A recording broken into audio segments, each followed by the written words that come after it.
Hello. Hello. Welcome to Life in the Big Shitty. I'm here with Ezra. Ezra. Ezra, I met about a week ago riding Uber. We had such a beautiful conversation, so I feel like this would be wonderful. Be a nice little ride for each other, talk about some things that matter and what's going on today, what Ezra's building, right? Mhm. The community that she's building. We'll talk about first thing, who is Ezra? Well, I am a political philosopher and a makeup artist. I'm an author. I published a book in February, which is a 5-year anthology of all the works that I've done over the last 5 years.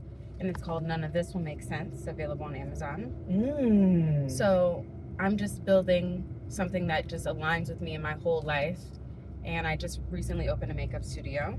Beautiful. So I'm just transitioning into being a full-time entrepreneur. And as we can see, the makeup is flawless.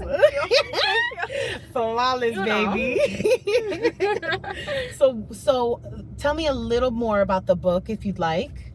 So in the beginning, it's poetry, and I like to write in different mediums. So sometimes it's very analytical, sometimes it's very theoretical, and sometimes it's poetry because people learn in different ways. Okay. And I spread out the message throughout the book in different ways for people to understand. I do a lot of analogies. I bring attention to pure facts, and it's got a really great response so far. So that's awesome. Poetry is a beautiful way to connect to people. I'm really excited. I'm definitely going to look that up and read it myself. I just got into reading a couple of years ago. It's something that I've had to really push myself to get into, but it's something that I enjoy. And I love learning and love to explore different people's minds and way of expressing. So I'm excited to hear what you got. So let's touch on, so when we met, we talked a lot about healing, about spirituality. And this is something that a lot of people need guidance with, right? yes. What started your healing journey, and what are the steps that you've taken to continue that journey? Well, I've had a lot of trauma in my life from multiple people, family included, since I was very young. And I believe a lot of healing comes with acceptance. Because when you just hold on to it and like, what if this would have happened? I wish this would have happened. A lot of our brain gets clouded by just all these emotions and the what ifs, and you have to accept the situation for what it is or what it was. Absolutely. So that's how I began healing from the things that's happened to me. And I just have to understand that it doesn't have to define me if I don't let it. Okay. Because a lot of people let their trauma really define who they are. And for example, I've had a lot of relationship woes, if you will. I've been in abusive relationships. Okay. And it has not impacted the way I love people and the way that I've been able to bond with people. Because I don't think that everyone is going to be bad that comes into my life. You know what I'm saying? Right. And when you play storylines over and over again in your head, and we talked about this with manifesting, you can manifest whatever you're thinking. Yes. So if you're thinking bullshit, you're going to manifest that. 100%. So I'm thinking even in these dark situations that I've been in, that eventually I'm going to find somebody who's going to treat me correctly. You know what I'm saying? So you just have to always stay in a mindset of what you want and not what it is. After you accept, you disassociate from that and you just focus on your desired reality. Absolutely. It's not always, this is my thing, it's not always our fault when we're hurt, when we go through that trauma, but it's our responsibility to heal that. Right. Yes. And I think a lot of people have hardships with that because they're like, well, it wasn't my fault. I didn't do this. I didn't deserve it. But that's where the acceptance comes in is, okay, this happened to me. What was my role in this? Accepting that and forgiving ourselves, forgiving that individual, because we're not forgiving them for them. We're forgiving them for ourselves. Yeah. Right. Having that peace within our heart to say, okay, it happened. Now, what do I need to do to be better? What do I need to do to heal from that? And not get in those same situations again. And I will say, you can forgive, but you should never forget. Yes. Because that's how you build a pattern recognition of how to avoid that next time. Absolutely. So you got to stay vigilant, because even though we're living in our desired reality and we're manifesting good things, bad things can still happen. Absolutely. And that's what I talk about in the book, is the difference between free will and determinism, and how our free will as people interacts with other person's free will. Okay. So let's say you leave the house 15 minutes early to be on time to work, but it's a car accident on the road. Right. That person's free will, when they decided to like go over the curb or whatever, interrupted with your free will to make the right decision and be on time to work. Absolutely. You know what I'm saying? So things happen outside of our control because everybody has the control over their own lives. People often think that we can control every variable in our life and how everything happens, but that's not what it is. You know what I'm saying? I do. I understand exactly what you're saying. So then what steps have you taken besides the acceptance? What tools have you used to heal? So I've went to therapy. Okay. From when I was really young, but just understanding my mind and why I feel my feelings and being logical about things. Because when I was 18, I got an autism diagnosis, which in retrospect, it all made sense. Everything like leaning up to that was like, yeah, you're autistic. Okay. And people would weaponize that against me in relationships and make me take feel advantage. Like, well, no, just make me feel shame for being different. Okay. And with healing from that, you just have to really have some confidence about yourself.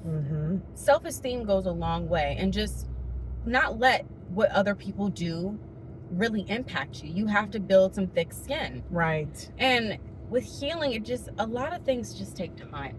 It takes a lot of time. You have to be removed from things, you know what I'm saying? Yes. And just take it day by day, go with the flow of life, and really, with life, things are going to happen. And I wrote an article about this, about fate and manifesting. And like, we were talking about this too. After we talked about this, I finished this article. And it's basically like, things that are going to happen regardless. So you have to, with the manifesting, you have to just take everything in stride and try to learn from every situation, because all these things are leading up to the next thing. Right. So I wanted to be famous for singing, because I used to be a singer. And I wrote and put out 2 albums. And I wanted to be famous for singing 2 years ago. And looking back now, I'm like, damn, I don't think that who I am now, I would be who I am now if I got famous then. Oh, absolutely. You know what I'm saying? Absolutely. I'm like, that version of myself. The focus and energy would have went there. Yeah. That version of myself, I didn't want that version of myself to be famous. Like, I would want this version of myself to be famous, but maybe 2 years from now, I still would think the same thing about this version of myself now.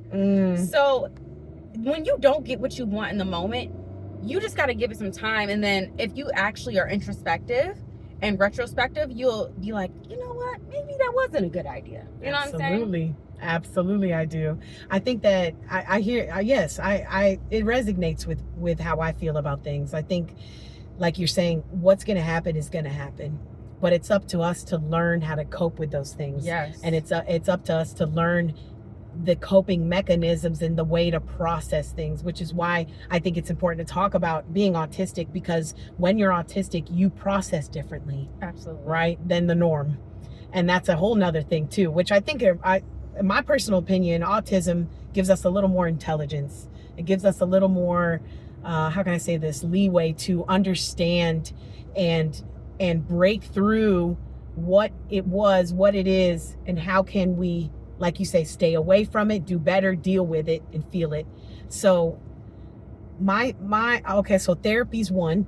So I could see another way that you've done things and express it is makeup, possibly.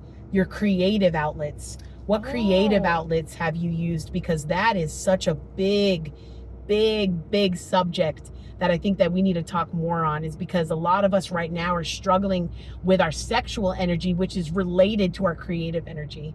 And a lot of people are putting all that energy into things that it shouldn't be in. Do you get what I'm saying? I do, actually. And before I was leaving the house to do this interview, I was thinking about, if I was to return to music, I would make grown people music, grown and sexy music. Yes. And the reason why I refrained from that for so long is because my father watches everything that I do. All my interviews, he's very supportive. He always has been for my entire life.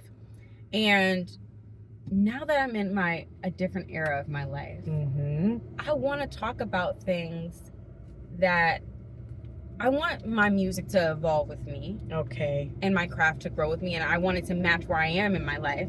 And I'm no longer 18. Correct. You know what I'm saying? I'm no longer 16. Correct. I want to touch on one thing about duality, because there is a balance that you have to have between letting what will be and having some type of authorship in your life. And I feel like people do not have a good balance with that. They, with what we were talking about with religion, they're just thinking, you know, it's in God's hands, whatever. And then it's just like, you say that so much that you haven't done shit for the last 20 years. Right. And you just waiting for somebody in the sky to help you with your problems. Right. And if we're going to go biblical with it, you're supposed to abide in God as he abides in you. It's a 50-50 relationship. Correct. And a lot of people are not doing their 50%. You know what I'm saying? Absolutely. But majority of them are not. Yeah. Yeah. What I will say about the creative aspect is energetic alchemy, which I do believe in. And for a long time, when I was younger, before I got my autism diagnosis, I was very angry because the way people would treat me, like I had a hard time being liked throughout my life. And a lot of it had to do with just being weird and like different and not having social awareness, being awkward, etc., etc. But a lot of kids are really mean. You know what I'm saying? Yes. And I wasn't taking no bullshit. And what you said about a different level of intelligence, I can really peep when somebody's trying to be funny. Absolutely. You know what I'm saying? Absolutely. And it's hard to explain that to people. It's like a microaggression almost. And I just be like, you trying to be funny, and I'm not putting up with none of it. Right. You know what I'm saying? Right. So I was, as you shouldn't, angry a lot when I was younger, but I learned some discipline and some like just stealthness about it. But as I got more into the creative arts, because I've done so many things creatively, so many things in business. I was in second grade making doll clothes for my, what do you call it? A student that's somebody who's also a classmate. Okay. I was making doll clothes for my classmates and selling them for $1 on the playground. Okay. A little hustler. Yes. Out of socks and thrift store clothes that I would cut up and make something out of. I love this. So that was a way for me to bring all that anger and that negative energy into something that made me happy. Creating. You know what I'm saying? Yes. It really made me happy. And after all these traumatic relationships I've been in, I wrote my best stuff. So really just transmuting that energy. And I think a lot of people don't really know their power because they're so stuck in these cycles, you know what I'm saying, in these systems. Yes. And that power of being able to really choose anything in your life, you really have the power to control a lot of things and control how you react to certain situations and how you can benefit from every single thing that happens in your life. Absolutely. And people really don't want to have the power. No, it's a lot of work. First of all, no one teaches us this stuff, how we need to cope and understand and deal with the things that are going to happen to us in life. No one ever talks about that. And that's why I think it's important to touch on things like this, because everyone's different. Everyone has a different path. And there's so many different ways to cope, to deal with, to heal. So I love to touch on different ways with different peoples, because it's not going to resonate with everybody. Yeah. What we're talking about, they're not going to understand, and that's okay. Right? Because this is what has stopped me for so long, doing something like this and sitting down with people that I don't know and that I do know, because I was so afraid of people not understanding, right? But we can't worry about that. Yeah. We cannot. You just got to put it out. We do. And we have to talk about it, and it's important. And I'm trying to think. I know that there was a couple things that we touched on when we were driving the first time that I really like to dig deep more in. I think is there anything that you want to continue talking about? Is there anything, well, I know you wanted to touch on the community that you're growing. Let's touch on that. That's big. That's the biggest part of this. So with my community that I'm building, it is a divestment group from patriarchal religions and systems. Okay. And I'm trying to teach people about everything that we're talking about now, about basically finding your inner divinity and stop relying on this idea of God. Okay. So, for example, let's say God is real. Yes. In the way that they're presenting it. I could not buy into that system because it doesn't benefit me. Okay. I don't believe that this God that they've put out is all knowing, all powerful, and all good at the same time. Okay.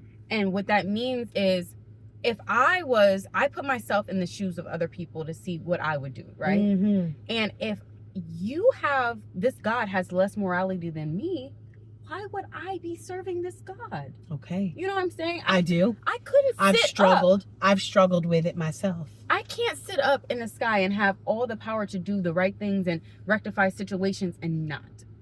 I don't I wouldn't say abuse power, but it is some abuse of power, but I don't sit on my gifts. Let's just say that. If I have the ability to do something, I'm going to do it. And if I don't even allow that in people that are around me. Right. Let's say if I need help and I know somebody is capable and they don't help me, you're no longer going to be in my life. Right. So why would I devote my life to a religion, to a God that can't do the same thing that I expect out of a friend? Absolutely. So I think that religion is often co-opted by bad actors, and that it's often weaponized, and it has been over a long time, ever since its inception, to oppress certain groups of people. Absolutely. And the people it's oppressed are the most devout to these religions, I've noticed. Especially being fully Black, that I see it in my Black community. And that was one of the reasons why I started, is because people, especially ethnic people, we have a lot of gifts and powers and connection to the earth and stuff like that. And Yes, I think that was taken from us to give us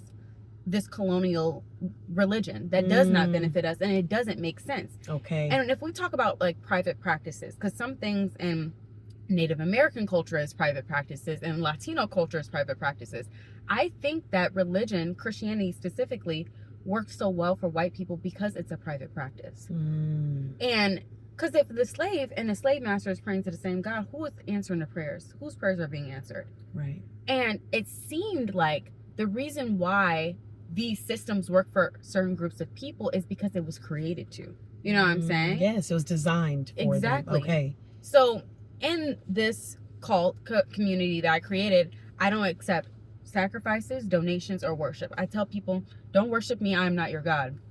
Find God within yourself. Correct. Don't give me your money. Put your money into a savings account, an investment portfolio, something like that. Right. I'm teaching people practical things that the church will never teach you. Yes. They keep you in those pews, ask for 10% of your little ass check, and what do you get out of it? Right. And it's a lot of like sacred geometry and like ritual that goes on in those spaces to make people feel so invigorated and peaceful and happy when they're there. Right. And then as soon as they leave, they feel like nothing. And then they want to return so they can get that high. Absolutely. It's almost like oxytocin and dopamine that you get from these spaces. 100%. And it's taking it's advantage a of belief people system too. Yes. You know, a lot of people don't have anything to believe in. It's somewhere for people to go and to believe in something, right? Because when we don't believe in something, there's not much quality of life there for us. And I tell people, and I was talking to a guy about this, and he's struggling with his faith now after being very devout. And I was saying, if you don't know what to believe in your goddamn self. That's where God is.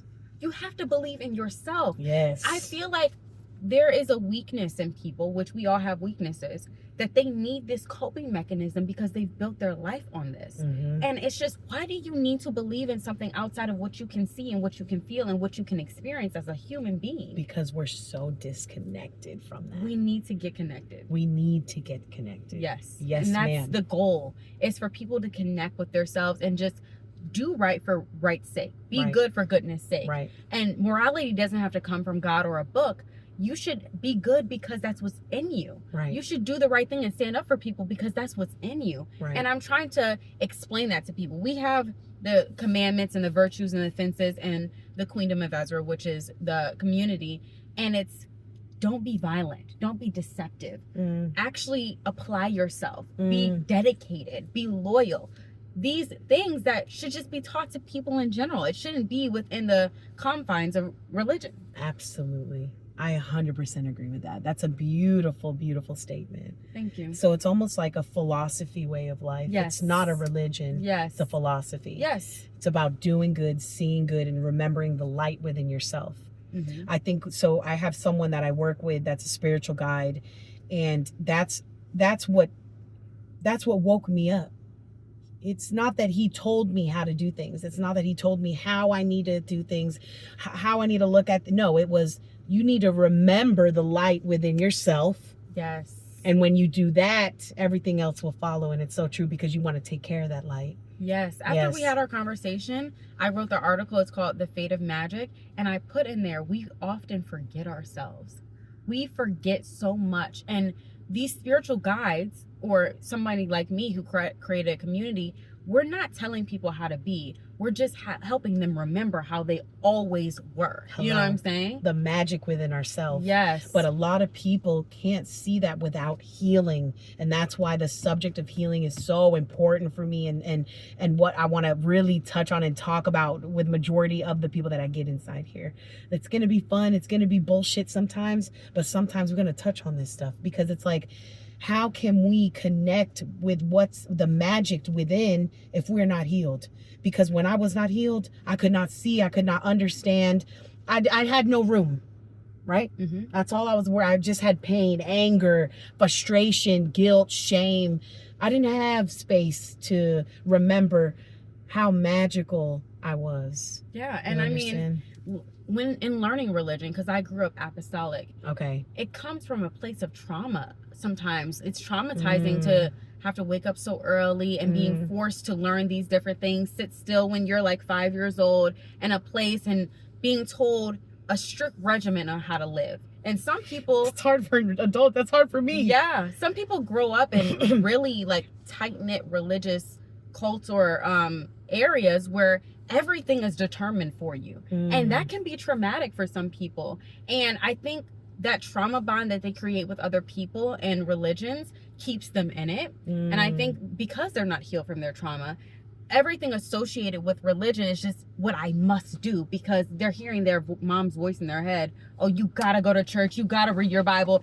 I remember, and my parents are a little more evolved now, but I remember doing something bad and my dad going to tell me to go in my room to repent. Right. And it's just like, so much of my life when I was younger was surrounded by religion. You know what I'm saying? I do. And it's interesting when you talk about healing, because it's in everything that we need to do as people to grow. Right. Is we need to heal from every stage of our life. We need to close those doors to be able to open other doors. And we never stop healing. We don't. That's a thing too. Because we're always being hurt in some way, and we might not even know it. Correct. And the community aspect, a lot of people don't want to leave religion because of the community that brings to them. Absolutely. And I called the part of the community that is focused on divestment is the fourth party non-believers, because it gives people a fourth space other than the three major religions to go when they deconstruct and when they leave these religions. Okay. So they can have a tight-knit group that cares about them, but in a way that's actually better for them. You know what I'm saying? I do. So what if someone's not willing to get out of the religion? What if they want to continue practicing and praising their God, but also following the philosophy that you're teaching? Is that possible? I think that it is possible to follow the philosophy. Okay. Because it's open to anybody. And a great thing about my community is there's no internal damnation for not being exactly what you're supposed to be in following all the criteria of it. Talk nice to me.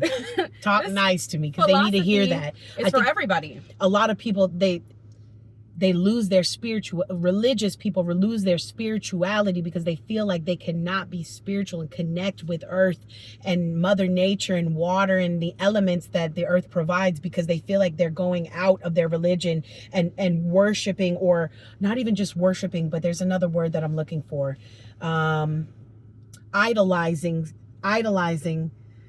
what we really should be connecting with. They feel like they can't do that. They feel shame and guilt for that. So it's important that we talk about, it's okay to live by what you're preaching, but still have their religion, right? It's okay to practice what you've grown. Yeah, right. Because people are scared. They're like, no, that I have one God only. I can only do this. I can only do this way, only that way. And that's not right. That's incorrect, because see me, I'm becoming more connected with God, but I cannot sit here and tell you that it is a Christian God. I cannot sit here and tell you that it is a Muslim God. I cannot sit here and tell you that it's any God. But what I see, what God is to me, is a light, is a connection I've been missing, right? It's hard for me to accept that we have all of this without a higher power. It's very hard for me to accept that.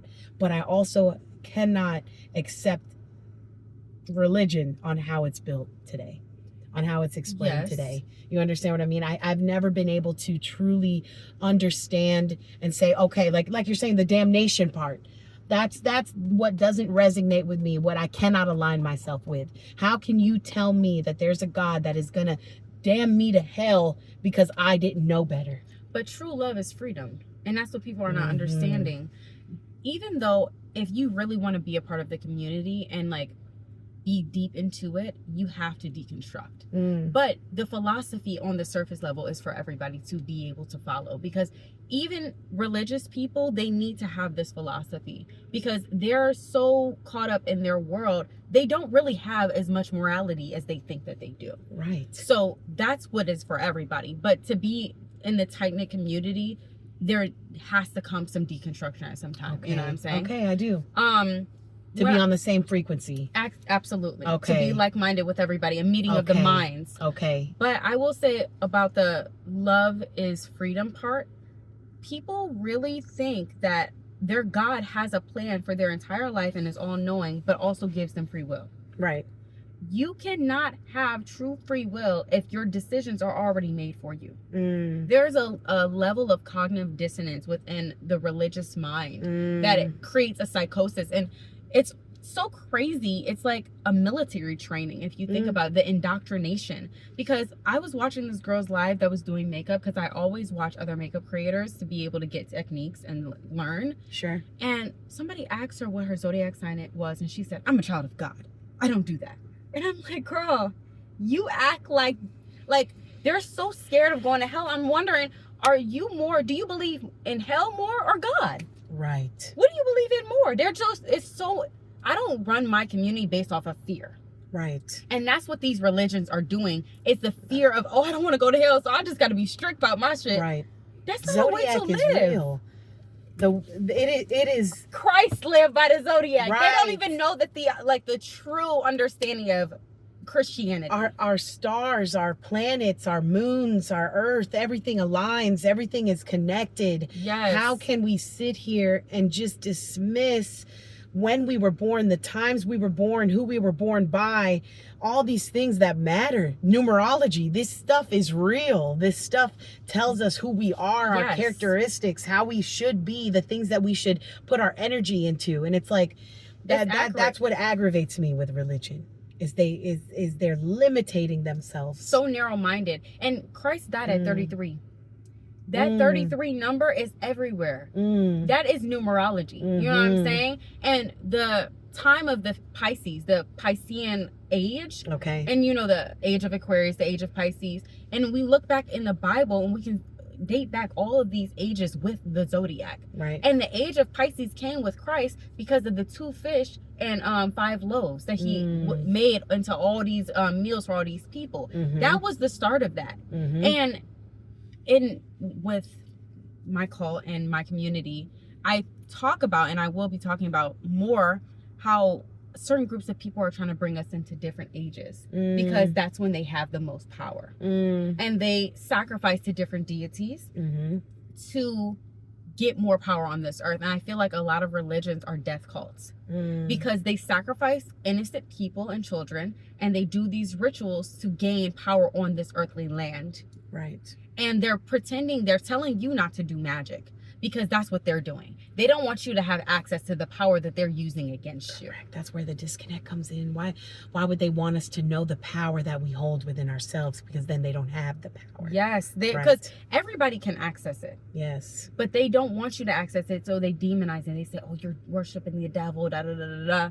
And I'm just like, it's not making sense. There is a dark power, right? There is a side of magic where it can be dark. There's a where side you of can't- everything that can be dark. Correct. So they're not wrong But let's get educated and let's learn more about these things. When you do a broad stroke of all magic that is evil, that's where I take a problem with it. You know what I'm saying? Yes, I do. Yes, I do. It's just like, I want to teach people about their inner divinity and their magic, because it can benefit them in so many ways, because so many people accept a bad life because they don't have the tools to be able to get better. Absolutely. And a lot of the time you don't need physical tools. No. You need to use your mind. Correct. And you need to get out of this box. People are in a box, and when I listen to religious people talk, it's just like, I feel so bad for you. Well, they're just being, it's almost like it's like a repetitive. It's just, yes. It's just repeating what we've learned, which we all do, because when we're born, we don't have all this information. Right. We learn, and then we speak, and then other people learn from it. So it's understandable why they're in this box. It's designed to be that way. But because God forbid you're doing anything else, or you're idolizing anything else. But how can we truly see God and feel God when we're so limited? If you're not free. Right. You can't access any higher level of frequency if you are not first free in your mind. Right. And people don't understand, and they don't want to ascend. Mm-mm. They don't even understand the language that we're speaking right now, which Correct. we're talking about. And they're not going. Some aren't going to, and that's okay. But some will. And that's the thing. If you don't understand it now, some will. And that's why it's so important for the work that we're doing, because it's going to be there forever, these videos. And then somebody might not get it now, but we planted a seed and they can come back to it. Absolutely. You know what I'm saying? Absolutely. I just want people to think be logical about it. And even if you don't accept the deconstruction that I'm presenting to you, sure, and you just want to use the surface level philosophy, I've done my job, because I want to make the world a better place by any means necessary. If you want to keep worshiping God, but you become really truly a better person, and you are producing and preaching more positive things, I feel satisfied in that. Absolutely. And that's what shows that you don't have an agenda, that there's no, you have to do this, you have to be this way. It's not about that. It's how can we get better? How can you see the light that you have disconnected from and have forgotten, right? Mm-hmm. That's what's important here. We just want people to be happy. We want people to be free and love and share light and connect, because we are in one of the worst pandemic of disconnection and loneliness and unhappiness and depression and addiction and everything else, girl. All that stuff is taken over. People don't want to feel anymore. They don't, because it's a burden for some people. And I feel like life is like a dark tunnel. And two things. When you are at the very end and it all makes sense, you echo back to yourself at the beginning of the tunnel. And as you go along, life starts to make more sense as you get out of the tunnel, is because you're hearing the echoes from your future self. Right. And I feel like if I can light a fire in so many different people, we can walk this tunnel together and it can be less dark. Absolutely. That's why I'm okay with people just accepting the philosophy, because people need to be better so people can be better. Absolutely. It needs to be like a chain reaction, because we're in this pandemic of BS essentially, because this person was wrong, so they hurt people essentially. They sure do. And it's just a cycle of people just being so evil towards one another. And if we can just wake up the light and the goodness and so many different people, it's going to be a chain reaction of good instead of evil. The love, what is it? The power of love exceeds the love of power. It does. But we have to get people to understand that. We have to. And power doesn't always have to be synonymous with evil. Right. And I feel like that's what the people in power have made it seem like. So good people don't seek roles of power because they associate it with evil. Because a lot of the people who have the most power are evil. But it doesn't have to be that way. It does not have to be that way. But that's what it is today. Because if we look at our food, our water, our cost of living, the way that we treat each other. Air. Yes. That is evil. The way they're doing it is so evil. Why would you put your hands into the things that fuel us? You know? Because they want to slow us down. Correct. They want to Because slow us down. to fuel us with poison will allow them to gain control, because we are now disconnected from our higher self, because we are poisoned from media, from drugs, alcohol, porn, sex, anything that can just keep us distracted. So I am very excited to continue to work with you. I think that as I grow my channel and as I get more of an audience, I will be able to dig deeper into subjects like this and talk more and guide people and help them. Maybe even at some point we can set up a location and a time where we can get people together who are wanting to learn about this and talk to them. Have you get up there, talk your word, tell them what you want to do, what your vision is, and what we can do as a community to make that happen. Yeah, and I will touch on the thing you said about being disconnected and bringing sex in the equation, but bringing it back to healing. Sex, anything in too much is bad, but I feel like sex becomes a problem for people when they are unhealed. Correct. And you can have healthy sex and it Sex be is healing. such a good thing for you. You know what I'm saying? Yes. But when you are unhealed and you're doing it from a place of trauma, it's going to traumatize you further, because a lot of victims of sexual assault become hypersexual. Correct. And that happened to me. Correct. And none of the sex I was having during that time benefited me. The sex I'm having now, though. Yes. Yes, but healing. It can be healing. But you're right. When we're using it as a coping mechanism, Yes. or we're using it to fill the voids and find connection, that is where we fail. Yes. We have to have it within ourselves in order to have it with somebody else. Absolutely. Yes. So I think that should maybe be the next video that we touch on, is talking about maybe even touching on sexual assault. A lot of people have gone through that and are suffering from that and can't find their way out of that darkness. So maybe could be our next subject. Yeah. Yeah. The last thing I'll say to wrap this up is loosh energy. I want people to really research what that is, and loosh harvesting. Loosh. And loosh is, how do you spell that? LOOSH. Okay. And it's basically when all the negative things you're talking about, when the energy that you emit when you do negative things, when you're overdosing, or when you are being angry or sad, all that energy feeds negative entities that power this universe and power the bad things that happen. That's how they get energy. When you feel sad and when something has happened to you, especially when the elites have caused it. You're right. So all the homeless people on the street, they're emitting loosh energy. And just imagine there is a serpent at the bottom of the earth. Right.